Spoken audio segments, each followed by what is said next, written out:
Muito bem, agora que a gente já conhece a força magnética, já sabe como se calcula, do que ela depende, já sabe como se determina a direção e sentido da força magnética com a regra do tapa, a gente vai ver as possíveis consequências para uma partícula devido à ação da força magnética. São três possíveis movimentos que a partícula pode ter: movimento retilíneo uniforme, MRU, movimento circular uniforme, MCU, ou movimento helicoidal. Bom, a primeira consequência, pessoal, não é um movimento e também não é uma consequência da força magnética. Justamente pelo contrário, a primeira consequência é o repouso e justamente porque não tem força magnética. Como assim? Que caso é esse? Pessoal, lembra que para a partícula sofrer força magnética, ela precisa estar em movimento no campo magnético? Bom, se a partícula estiver em repouso no campo magnético, alguém foi lá e colocou ela cuidadosamente em repouso no campo magnético, como a velocidade dela vai ser zero, tá? A força magnética vai dar zero e ela vai permanecer em repouso porque nenhuma força vai atuar sobre ela. Eu estou desprezando aqui nesses casos, em todo esse vídeo eu vou desprezar o efeito da força-peso, eu vou desprezar o efeito da gravidade, tá? Vou só considerar a força magnética.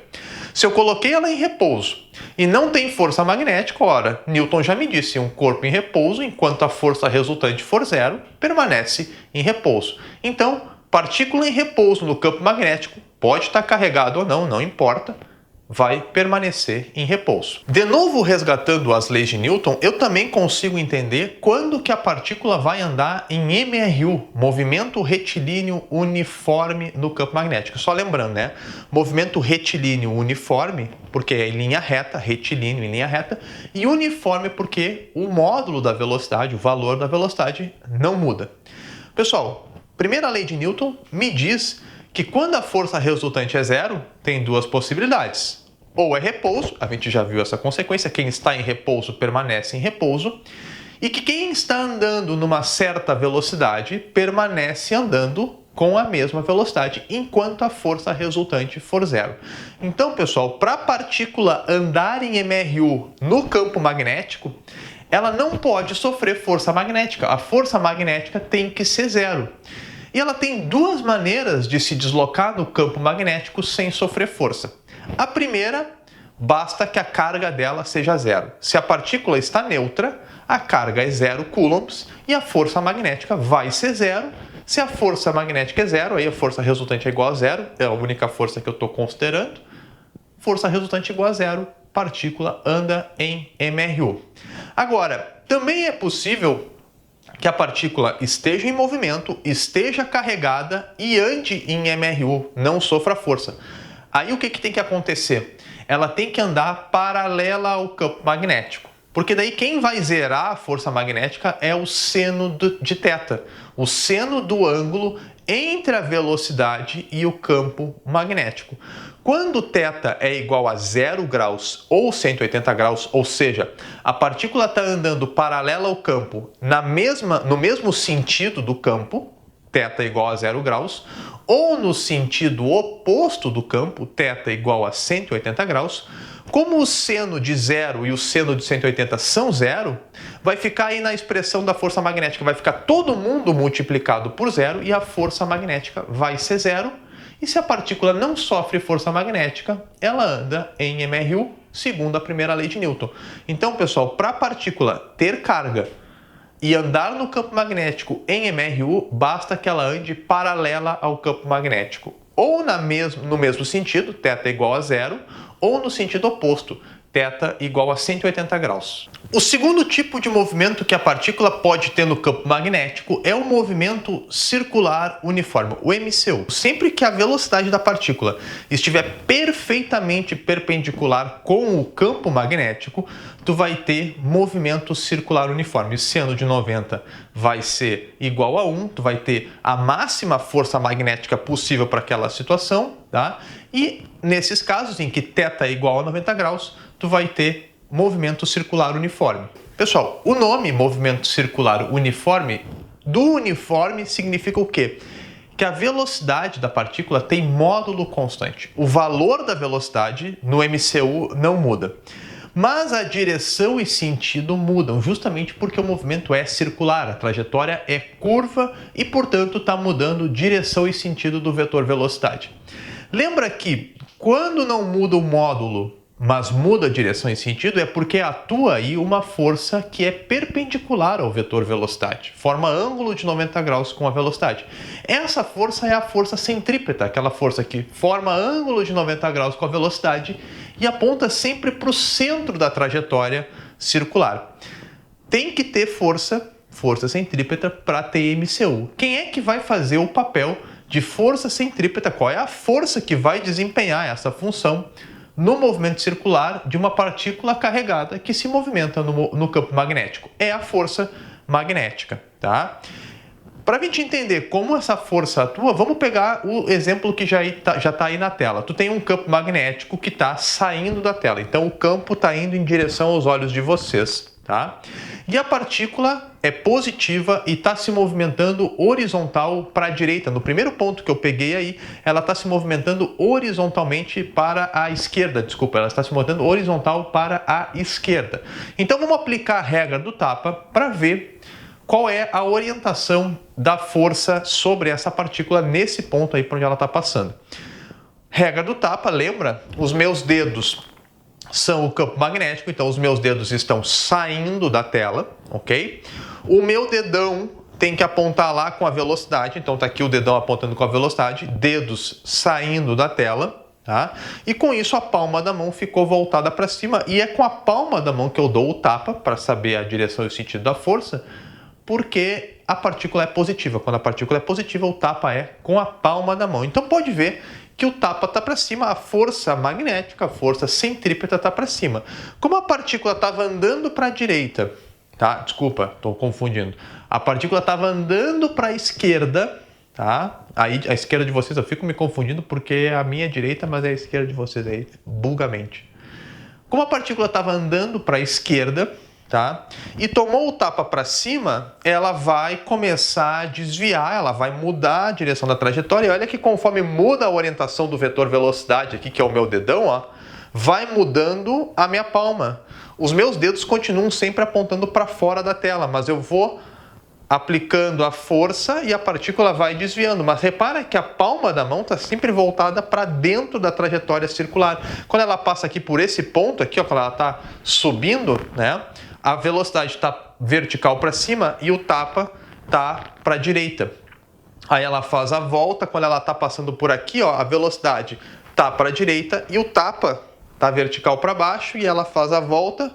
O tapa está para onde? Está lá para a esquerda agora, a velocidade está para baixo. Mas repara que os meus dedos, o tempo todo, ó, os meus dedos ficaram apontando para fora da tela. Seria mais ou menos, vamos pegar dois vetores aqui, seria mais ou menos assim, ó. O vetor campo magnético eu não vou desenhar aí, não vou usar aqui, porque ele está apontando sempre para fora. A velocidade está horizontal para a esquerda, a primeira aí da figura, e aí a força centrípeta, que é a força magnética, né? Tá assim. E aí, conforme a força centrípeta vai desviando a velocidade, também vai mudando a orientação da força centrípeta, mas pode ver que ela está sempre apontando no centro lá, e esses dois vetores, velocidade e força centrípeta, força magnética, estão sempre perpendiculares entre si, que é uma característica do movimento circular uniforme. Então, esses dois caras estão sempre fazendo isso aqui, né? Eles estão sempre nessa orientação. A força centrípeta sempre lá para dentro, para o centro da trajetória, sempre perpendicular com a velocidade. Isso aí dá movimento circular uniforme, tá? A atuação de uma força centrípeta, nesse caso, a força magnética. Sobre esse movimento circular uniforme que a partícula descreve no campo magnético, a gente também precisa discutir sobre uma propriedade importante desse MCU, que é o raio da trajetória, ou seja, o quão aberta ou quão fechada vai ser essa curva. E tu já tem aí na tela uma figura que mostra duas partículas que foram lançadas no campo magnético e sofreram forças magnéticas, desviaram para o mesmo lado, indicando que elas têm o mesmo sinal de carga. As duas são com o mesmo sinal, porque desviaram para o mesmo lado. Se tivessem sinais opostos, cada uma desviaria para um dos lados, tá? Mas o que eu quero analisar não é o lado do desvio, agora eu quero analisar o raio da trajetória de cada uma dessas partículas. Pode ver que tem uma partícula com raio R1 que está fazendo a trajetória mais aberta. Então o raio desse círculo é maior e a partícula 2 está fazendo uma trajetória com raio R2. O raio dessa trajetória ele é menor. Então R1 é maior do que R2. Para calcular o raio da trajetória do movimento circular no campo magnético, a gente usa a expressão que já está aí na tela. O R é o raio, é igual a mv dividido por Q vezes B. Ou seja, o raio é igual a massa da partícula vezes a velocidade da partícula dividido pela carga da partícula em coulombs vezes o campo magnético. Essa expressão me mostra do que depende o raio. Então, o que está fazendo aí o raio 1 ser maior do que o raio 2? Temos inúmeras possibilidades, tá? Vamos analisar cada uma delas. Eu vou analisar primeiro a massa. Quando eu analiso a massa, eu estou mantendo todas as outras características iguais para as duas, ou seja, as massas das partículas são diferentes, mas elas têm mesma velocidade, mesma carga e mesmo campo, ok? Pessoal, pode ver pela expressão, olhando direto para a equação, eu estou vendo que o raio é diretamente proporcional à massa. A partícula que tem mais massa vai fazer a curva mais aberta, com maior raio. É só tu pensar o seguinte, para fazer uma analogia, tentar fazer uma comparação. Pensa em dois veículos, pensa um caminhão e uma moto, andando em linha reta com a mesma velocidade. Eles estão andando lado a lado com a mesma velocidade. Tá? Obviamente o caminhão tem muito mais massa que a moto e eles vão ter que fazer uma curva. Quem vai precisar fazer a curva mais aberta, tá? Com maior raio? O caminhão ou a moto? Tá? Quem vai precisar fazer a curva mais aberta é o caminhão, porque ele tem mais inércia, ele tem mais massa, então ele vai ter a trajetória com um raio mais aberto, com a curva mais aberta, com maior raio. Então, pessoal, essa é a primeira relação. Quanto maior é a massa da partícula, tá? Isso comparando velocidades, cargas e campos iguais. Quanto maior for a massa da partícula, maior é o raio da sua trajetória. Bom, agora vamos analisar a relação do raio com a velocidade. Da fórmula eu tiro que a relação é diretamente proporcional. Maior velocidade, maior raio. Então, uma possibilidade aí para o raio 1 ser maior que o raio 2 seria, por exemplo, as duas partículas têm a mesma massa, têm a mesma carga em coulombs e estão no mesmo campo magnético, mas foram lançadas com velocidades diferentes. Então, pela expressão, eu concluo que a partícula 1 foi lançada com uma velocidade maior que a partícula 2. Tá? Então, ela vai fazer o raio mais aberto. De novo, é interessante a gente fazer uma analogia para a gente entender por que a velocidade afeta o raio da trajetória. Vamos pegar dois carros idênticos, tá? Dois Uno de firma, por exemplo. Dois Uninhos têm a mesma massa, tá? E eles estão andando numa estrada retilínea, só que um está mais rápido que o outro, tá? Um está a 50 km por hora e o outro está a 120 km por hora. Isso supondo que um Uno de firma consiga chegar a 120 km por hora. Mas qual é o Uno que vai ter que fazer a curva mais aberta? O que está a 50 km por hora ou o que está a 120 km por hora? Ah, todo mundo sabe que quem tem mais velocidade vai ter que fazer uma curva mais aberta, não vai conseguir fazer a curva tão fechada. Então, quanto maior é a velocidade, maior é o raio de curvatura, maior é o raio da trajetória. Por isso que quando as partículas idênticas são lançadas com velocidades diferentes, a que é lançada com maior velocidade acaba fazendo a curva mais aberta. Isso seria uma das maneiras de explicar por que o raio 1 na figura é maior que o raio 2, porque a partícula 1 foi lançada com mais velocidade que a partícula 2. Bom, mas a partícula 1, né, que tem maior raio, ela pode então ou ter maior massa, ou ter maior velocidade, ou ter os dois, né, maior massa e maior velocidade. Ela também vai ter o raio mais aberto. Não sei se tu enxergou, se tu lembrou, mas m vezes v é a quantidade de movimento. Alguns chamam de momento linear, né? M vezes v é o que? A quantidade de movimento. Quando a partícula que tem mais quantidade de movimento vai acabar tendo o raio maior, a curvatura dela vai ser mais aberta. A partícula 1, com certeza, é a partícula que tem maior quantidade de movimento. Pode ser que essa quantidade de movimento seja maior porque ela tem mais massa, pode ser que essa quantidade de movimento seja maior porque ela tem maior velocidade, ou ela tem o maior dos dois, a maior velocidade, a maior massa. Já a relação do raio da trajetória com o valor da carga da partícula em coulombs e com o valor do campo magnético é inversamente proporcional. Então eu também posso explicar essas diferentes trajetórias, tá? Explicando, por exemplo, que a partícula que faz a curva mais fechada, ela tem mais carga ou ela está no campo magnético maior. No caso aí, como é o mesmo campo magnético para os dois, tá? Eu poderia explicar que nessa figura a partícula 2 tem o menor raio se ela tivesse a mesma velocidade que a partícula 1, se ela tivesse a mesma massa que a partícula 1, tá? E estivesse no mesmo campo, mas fizesse a trajetória mais fechada, com raio menor, a trajetória com a curva mais fechada, a partícula 2 tem mais carga, tá? Por isso ela tem a curva mais fechada. Então essas são as três maneiras aí de explicar por que essas partículas se movimentando no mesmo campo magnético tem raios de curvaturas diferentes. Então, recapitulando, a partícula 1 tem maior raio ou porque ela tem mais massa, ou porque ela tem mais velocidade, ou porque ela tem menos carga elétrica. Tá? São as possíveis explicações. E como a partícula está se movimentando em movimento circular, ela deve ter um período, né? Esse movimento tem um período. O que é o período do movimento circular? É o tempo que a partícula iria levar para completar uma volta. Isso é o período, é o tempo de uma volta, o tempo de um ciclo completo.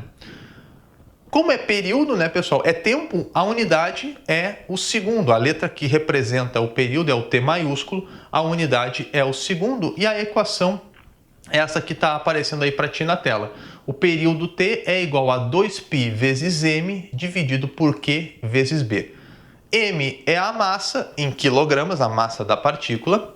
O Q a gente mede em coulombs e é a carga da partícula. E o B é o valor do campo magnético aonde ela está se movimentando. O terceiro e último movimento que a partícula pode ter no campo magnético é o movimento helicoidal, tá? Que é o movimento que vai acontecer quando o ângulo for diferente de qualquer um dos outros casos que a gente viu anteriormente. Lembra que quando era MRU, é porque o ângulo ou era 0 ou era 180 graus, o ângulo da velocidade com o campo magnético, né, pessoal? Quando o θ era 90 graus, a gente tinha o MCU. Quando o ângulo for qualquer outro que não seja esses três que eu falei, quando não for 180, quando não for 0 e quando não for 90, tá? O movimento vai ser helicoidal. Então a figura já está mostrando aí um campo magnético que está apontando para a esquerda e uma partícula que foi lançada nesse campo magnético diagonal a esse campo magnético com um certo ângulo θ, que eu agora não preciso saber quanto que é exatamente, só dá para ver claramente, a figura deixa bem claro que esse ângulo não é 0, não é 180 e também não é 90 graus. E o que vai acontecer, o que eu quero que tu entenda, que eu vou te fazer entender aqui, é que o movimento helicoidal, na verdade, ele é uma combinação dos outros dois.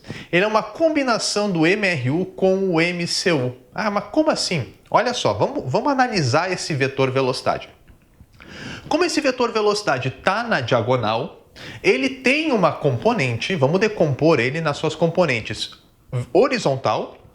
Então, aqui na horizontal eu vou botar a componente x da velocidade e na vertical eu vou botar a componente y da velocidade. Ou seja, decompus esse vetor que está na diagonal, decompus ele nas suas componentes horizontal e vertical. E agora que eu decompus o vetor velocidade, a gente olha para as componentes com bastante calma e olha o que a gente conclui. Vamos primeiro olhar para a componente x. Repara que a componente x está exatamente paralela ao campo magnético. Então a componente x da velocidade, essa parcela da velocidade, se encaixa naquele caso de MRU. Então, pessoal, a componente x da velocidade não vai sofrer nenhuma modificação, porque essa componente não vai sofrer força magnética, ela se encaixa no caso de MRU. Então a partícula, essa velocidade que a partícula tem horizontal para a esquerda aí na tela, essa velocidade não vai sofrer nenhuma modificação, nem no seu valor e nem na sua direção e sentido, porque ela não sofre nenhuma força magnética. Ela se encaixa no caso de MRU justamente porque esta componente está paralela ao campo magnético. O ângulo dela, da velocidade dessa componente, com o campo magnético é zero. Então, MRU, na horizontal eu vou ter MRU. Agora, a componente Y ficou perfeitamente 90 graus com o campo magnético. Como θ é igual a 90 graus entre o VY e o campo magnético, na orientação, na direção Y, eu vou ter força magnética e, portanto, eu vou ter movimento circular uniforme. E a partícula vai começar a desviar. Então, devido ao movimento na vertical, a partícula sofre uma força magnética e entra em movimento circular uniforme. Então, o que é o movimento helicoidal? Eu falei, né? É uma combinação dos casos anteriores. É uma combinação do MRU com o MCU. Na horizontal, a partícula continua se movendo em linha reta, mas ela começa a girar porque a força atua na componente Y da velocidade. Então, ela anda em MRU na horizontal, mas começa a girar nessa direção aqui, então ela anda para frente e vai formando esse movimento de caderno, de espiral de caderno. Pensa na espiral de um caderno, é o movimento helicoidal. Está andando para frente enquanto executa um movimento circular uniforme. Esse é o movimento helicoidal. Bom, pessoal, isso é tudo sobre força magnética na partícula carregada e as consequências dessa força para a partícula. Acabou o assunto de força magnética? Não. Porque a gente ainda vai ver, num próximo vídeo, numa próxima aula, a gente ainda vai ver a força magnética numa corrente elétrica, força magnética num fio percorrido por corrente elétrica. Então, eu te vejo ali do lado na próxima aula.